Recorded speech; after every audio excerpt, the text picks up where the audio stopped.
Привет!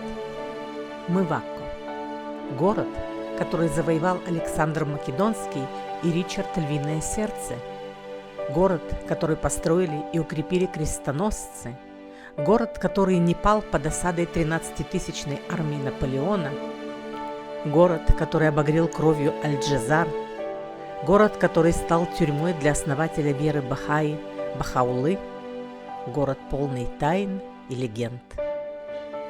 Итак, сегодня мы увидим самое интересное в этом удивительном городе.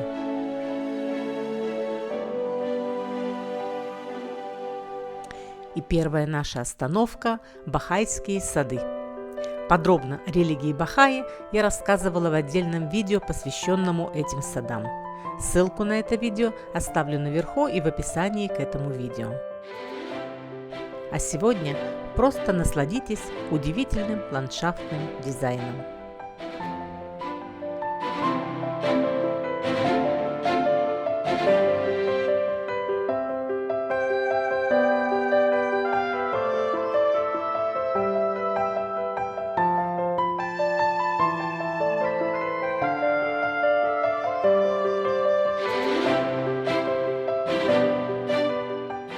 Старый Акко – город с 50-вековой историей. Но, пожалуй, самые яркие события происходили здесь во времена крестовых походов, в эпоху благородных рыцарей, сражавшихся за веру и святую землю. Члены ордена госпитальеров не только защищали святую землю с мечом в руке, но и заботились о паломниках, предоставляя им приют и оказывая духовную поддержку.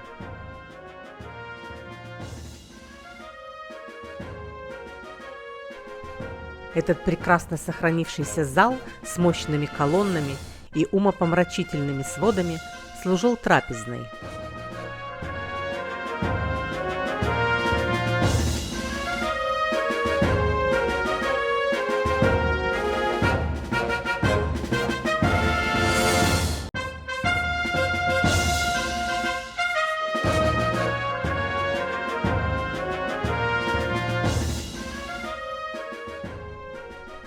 Туннель тамплиеров. Он был обнаружен в конце 90-х годов. Его протяженность составляет 350 метров. Туннель обеспечивает выход из замка к морю. Когда его обнаружили, он был на 2/3 завален мусором.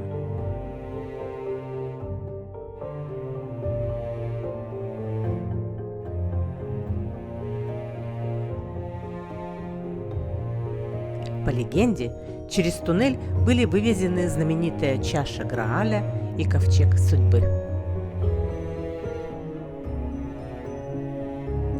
Из туннеля мы выходим на набережную Акко.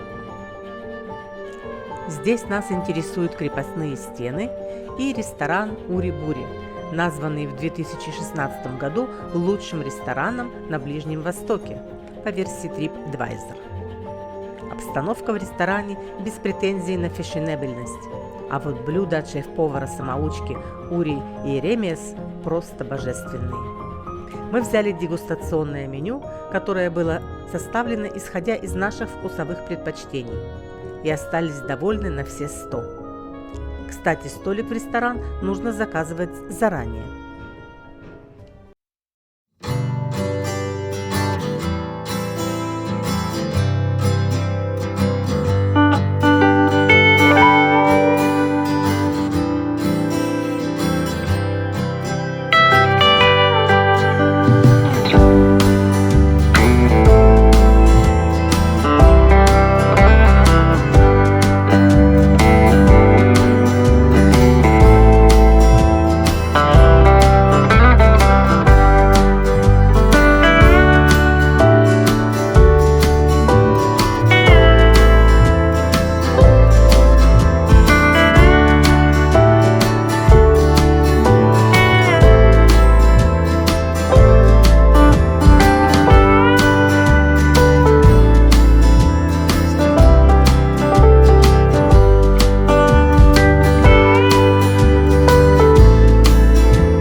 Ты словно попадаешь в восточную сказку.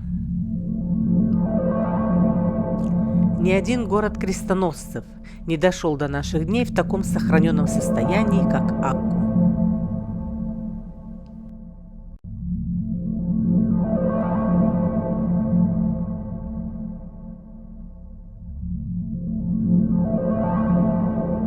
В XIII веке религиозное рвение европейцев ослабло, в результате чего Иерусалимское государство ослабло и было завоевано Османской империей. Христианские монастыри были разрушены, началось возведение мечетей.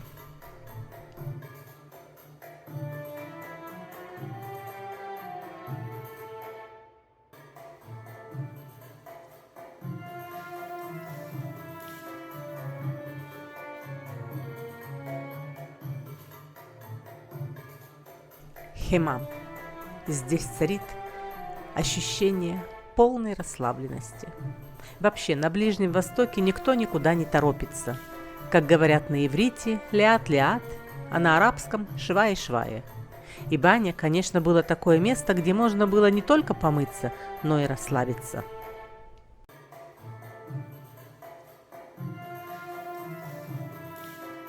Самой яркой фигурой османского правления в Акку является Аль-Джазар. Эту историю вы услышите непосредственно от банщика в хемаме Аль-Баша.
Знаменитый восточный базар в Акку.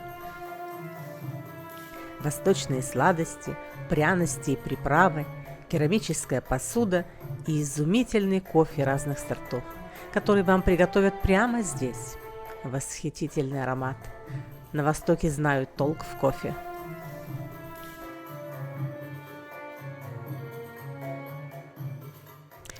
Ну а если после турецкого умиротворения вам захочется испытать арабскую бесшабашность, то вы можете прокатиться в повозке по старому городу или на бешеной скорости проехать на катере вдоль крепостных стен Акку.